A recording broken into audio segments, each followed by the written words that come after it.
হাতের ছিটকা দিয়ে হাত জ্বালা পিঠা বানাচ্ছি।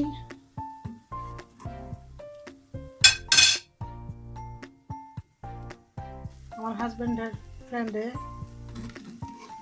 দিছিল চাউলের গুঁড়াগুলো, এগুলা কি আতপ চাউলের গুঁড়া নাকি সিদ্ধ চাউলের গুঁড়া বুঝতেছি না।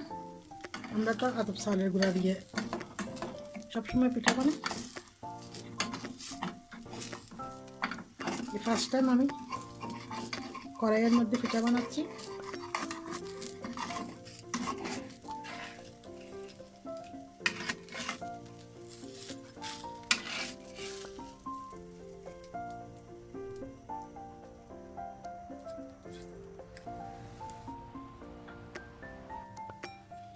বোতল দিয়ে বানাইলে একবারে চুলার আশপাশ পড়ে না, এই চুলাতে পড়ছে, সেই জন্য আমি বোতল দিয়ে বানাই। হাতে ছিটকা দিয়ে একটু সাবধানে করছিলাম, সেজন্য কম পড়ছে, নাহলে আরো বেশি পড়তো।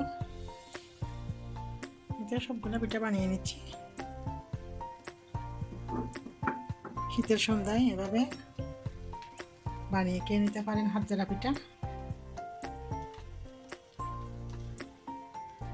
মশমশা করে বেজে নিলাম।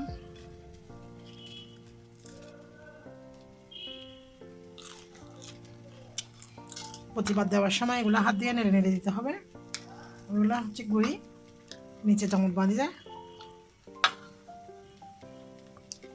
দেওয়ার সময় প্রতিবার হাত দিয়ে নেড়ে নেড়ে দিতে হবে। তুলে নিচ্ছি সবগুলা পিঠা।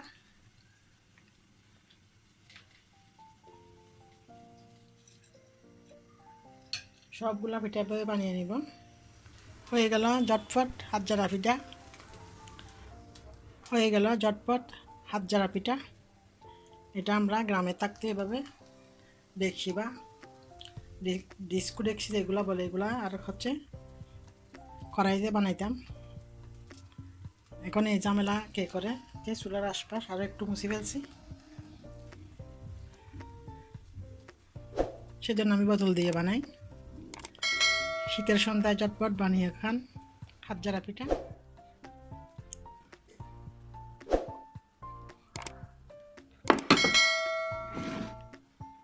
তোমরা আসো।